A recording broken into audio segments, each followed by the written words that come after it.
Friends, we have come to a pivotal and slightly bittersweet moment on the channel. And that is because today I am making pasta alla Gricia, which is the fourth and final installment of the 4 pastas of Rome. You saw me put my spin on cacio e pepe. I also did my little version of carbonara instead of carbonara. And that left us with a matriciana, which I've done, and pasta alla Gricia, which I have not done. Pasta alla Gricia has 5 ingredients, 6 if you count salt. It is cacio e pepe plus guanciale. It is carbonara minus the egg. Black pepper is a very fundamental and foundational flavor as well. But the first thing I'm gonna do is cut up the guanciale. Famously, guanciale is not pancetta, and neither one of them are bacon, okay? They're similar in that they are cured pork products. Guanciale comes from the jowl, AKA the cheek. This tenderoni piece, maybe if you have a dog, you like to squeeze their little jowls, that is where guanciale comes from. It is seasoned on the outside, but you don't want to put that in your sauce. I've watched some videos, people are keeping the coating, but I think it gets bitter and kind of weird and can be a very tough texture. I'm gonna trim that away. So it's fermented because it's cured, that's part of the curing process. It has some funk to it for sure. I think pancetta just is like a little sweeter, but guanciale is the most classic choice you can make. Guanciale, if you can't get it, go get some pancetta. And while you're there, get a big hunk and just cut it into smaller pieces and keep it in the freezer in between your alla Gricia moments. Because it really is a pantry pasta at the end of the day. Cheese, cured meat, pepper, pasta. That's a pantry pasta if there ever was one. You'll notice a big chunk of this is just fat. And that's just great because this is delicious fat. This is cured fat. This is fat that has been seasoned on the outside. Those seasonings have permeated into the fat. Italians love fat. Famously, lardo is just fat and they slice it and they put it on toast. So I'm gonna cut my guanciale, not too small and not too big. So I think I'm gonna go a little bit smaller than how I cut it for a matriciana. And I really don't want bacon bits. There should be, and I've heard some people say, who wants to bite into a big chunk of fat? Well, I do, actually. It's delicious, and it has a texture of its own. So I'm trying to get pieces that have a little bit of meat, some of the fat, a little bit more meat, and I don't want it super crispy. You want it to have that nice chew where it's like starting to get crisp, but it isn't crisp. And so that's what we're gonna be going for in the pan. If you don't use guanciale, you couldn't really call it alla Gricia, strictly speaking. But you could make it with pancetta and it would be very, very close. But it's not. The classic dishes of Rome, they're kind of like the 10 Commandments. They're really like etched into stone there. The fat's gonna render and that's gonna become the base of the sauce. And then that fat ultimately is gonna emulsify with the pasta water and the cheese to make our beautiful creamy sauce. It's not gonna feel greasy, it's not gonna feel like that kind of fatty, but it does have fat in it. So if Ross were here and we were talking about it, I don't think he would say very much to me. I think he would say, you cook with a lot of fat. And I'm like, and you're 5'4".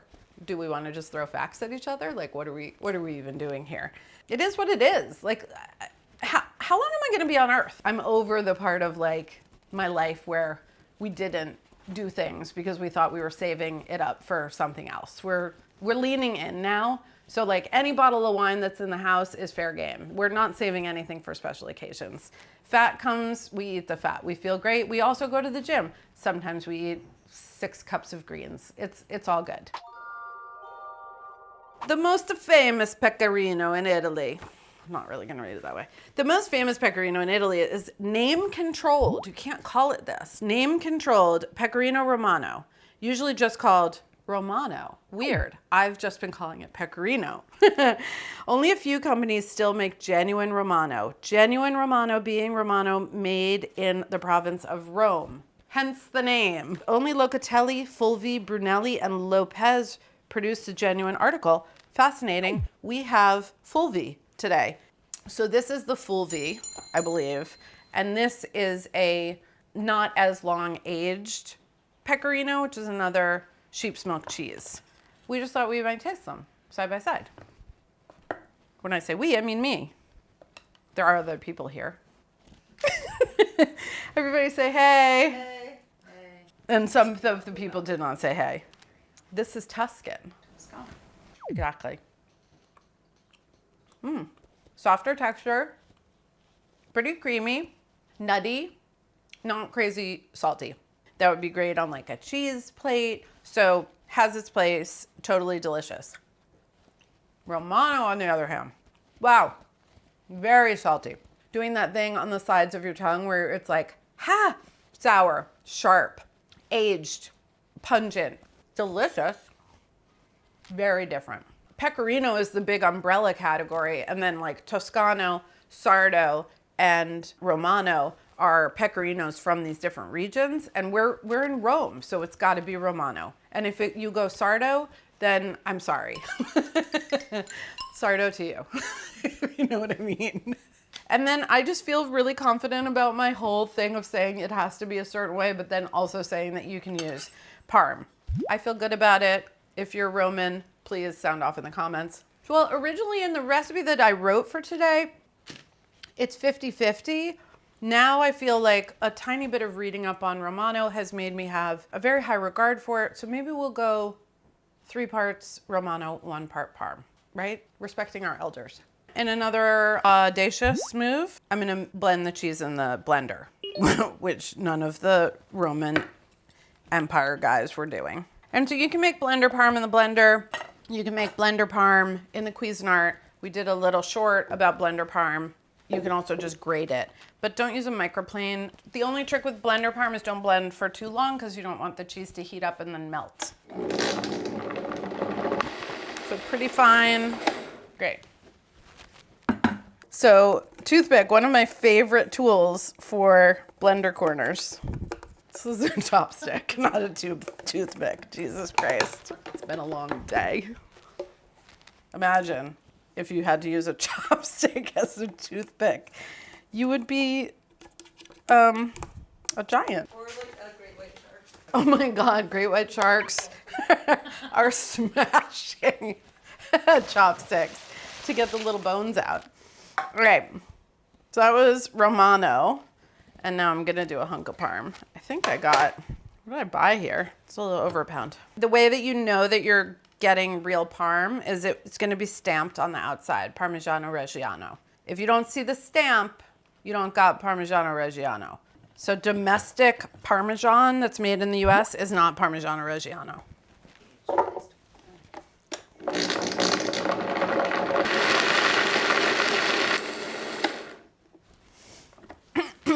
I'll tell you this, the texture of the pecorino is definitely wetter, like it sticks to itself a little bit more, but when you buy really nice Parm that's just been cut like this, it's gonna be very moist, very fluffy. So cheeses are done. If you're not a pepper person, you don't enjoy black pepper, you don't like pepper, this is not the dish for you. You should just make like, you should make Alfredo. That's what you should do, because that's butter and Parm, which would be great. This is Malabar pepper. And we just thought, since I had multiple peppers in the house, let's taste a couple of peppers. What am I looking for in the pepper? I don't know. I've never done this before. Ooh, spicy. It's like Big Red. The gum. It's hot on the back, spicy on the delish. That's Malabar. That's from India. I want to guess that this is Tellicherry because like I definitely went to Calusian's and I bought a giant bag of pepper. So we think it's Tellicherry and I want to see what it tastes like. Why am I doing that with this? Oh, much more brittle, more earthy, way more earthy. Tastes like the way wood shavings smell. Definitely prefer the Malabar. Cosmo, today you have a simple job. There's no right answer, there's no wrong answer. You're just gonna taste and react. Good. And you're gonna truly react. I'm gonna ace this test. I want you to do them in the order I did. So I had this one first. Okay. So just tell us what you're tasting. Chew and It tastes chew. like cinnamon. And like cardamom. Cardamom. Cardamom. Tastes like pepper. Right. I mean, I think that's fair. Is this one gonna hurt me? No. Isn't the texture so different? What is that texture like? It's like hollow. Mm-hmm. You know hot tamales? The Hot candies? tamales? Yeah. It kind of tasted like that. Did you get a smoky? Yeah. So which That's one do you pepper. want in the peppery pasta? In peppery pasta. Yeah. What's Guanciale. Oh, I want the smoky one. You do. Fascinating. So, young Cosmo, I respect his opinion so much. He chose the more woody, smoky, the more brittle one. I really feel this higher register spice. This one's a little bit fruitier. This one had that like really Saigon cinnamon kind of flavor. That's my choice. And I do appreciate his opinion, but it was not the final opinion. I need 2 teaspoons. I definitely have at least 2 teaspoons there. Before this pork fat hits the pan, I want to take a minute to thank our sponsor, BetterHelp. As we get further and further into the year, it is easier and easier to slip into autopilot and stop prioritizing yourself and your mental health. That's why it's important to have someone to talk to, and BetterHelp can do that. BetterHelp's extensive network includes over 30,000 therapists. You will fill out a questionnaire going through what you're struggling with, and then BetterHelp will use those answers to pair you with a professional who specializes in what you're struggling with. You can meet with your therapist through phone calls, video calls, or messaging.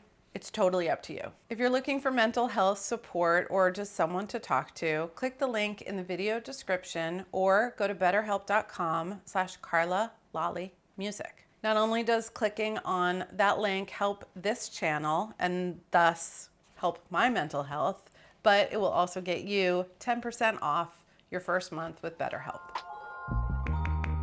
I've got a big pot over here that is big enough to hold the pasta and the sauce at the end.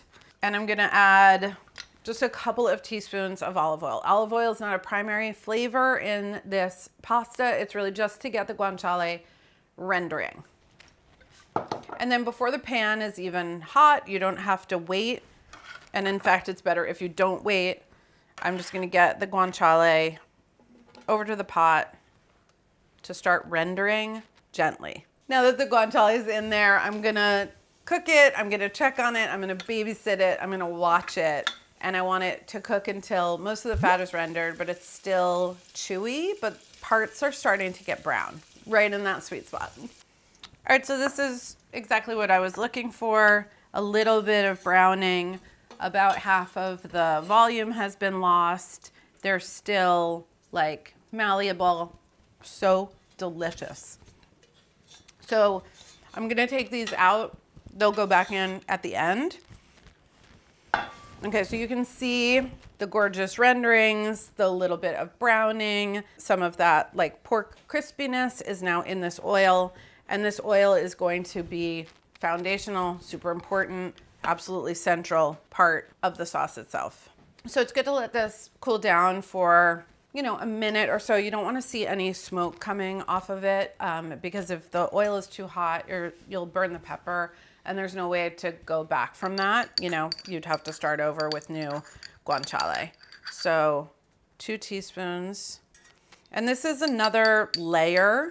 A lot of recipes are not going to tell you to do this, but toasting the black pepper like any other spice in the fat is going to bloom the spice. And because the black pepper is really important, it's one of the 4 flavors, if you don't count the pasta, of the dish, then like anything that we can do to maximize its flavor and its deliciousness, like let's do it. We have the fat. It's already hot. I'm just gonna stir this around, but it smells super peppery. So this is gonna sit until the pasta is ready, and then it's all gonna happen right here in this mixture.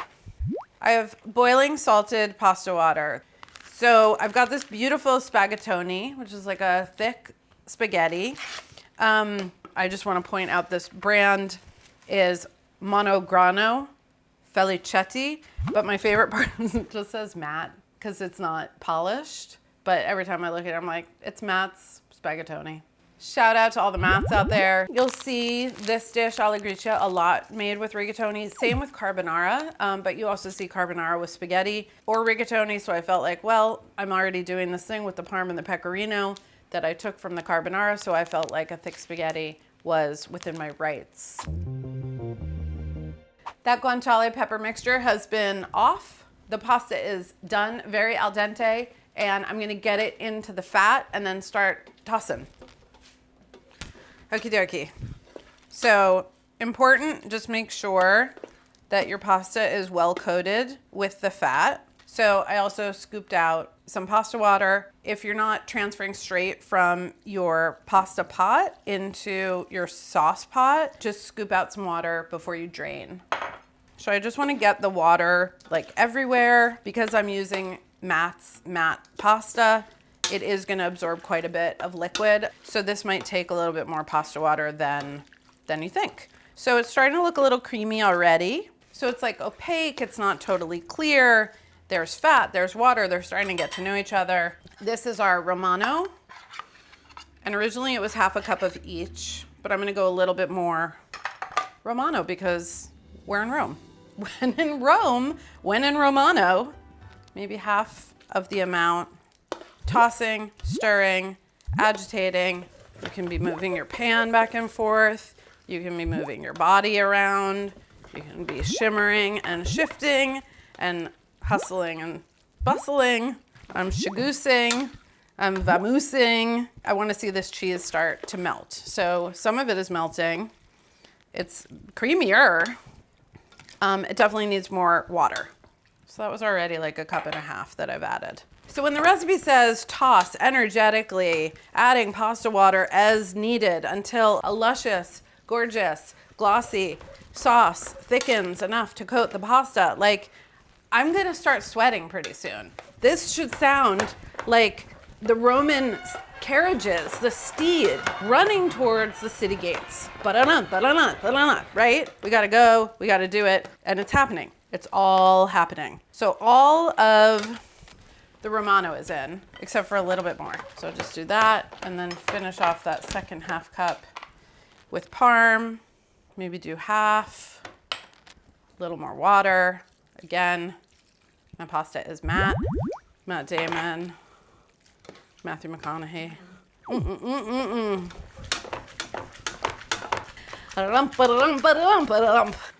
It's really beautiful now.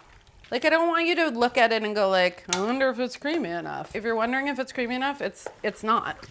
So it's like, it's good, but you need to be like, ugh, you know, that should be the reaction. Okay. I feel real good. This is very creamy. This is very luscious. This is very coating. This is very there. I didn't want to be bashing and smashing my guanciale all over the place or getting the guanciale like super coated. So that's why it goes in right at the end. The way it smells when you put the guanciale in. The way it looks. Everything about it.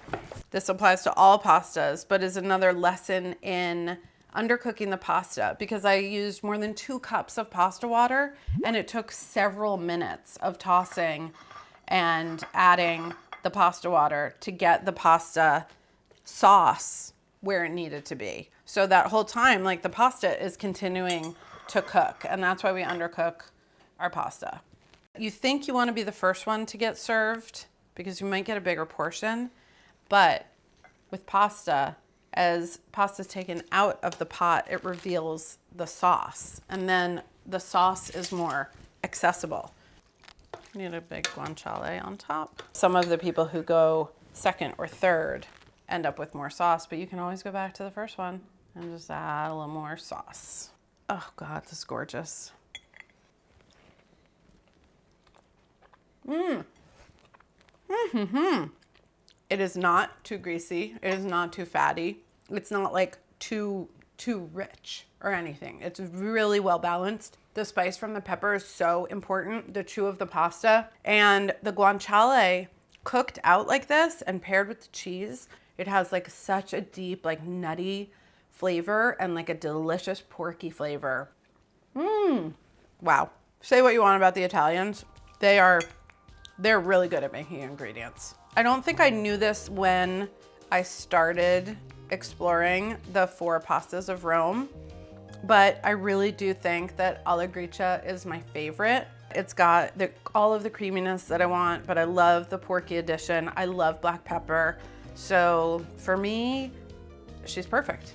So if you are one of those rare birds who has watched all 4 of the pastas of Rome, please let me know which one was your favorite and why.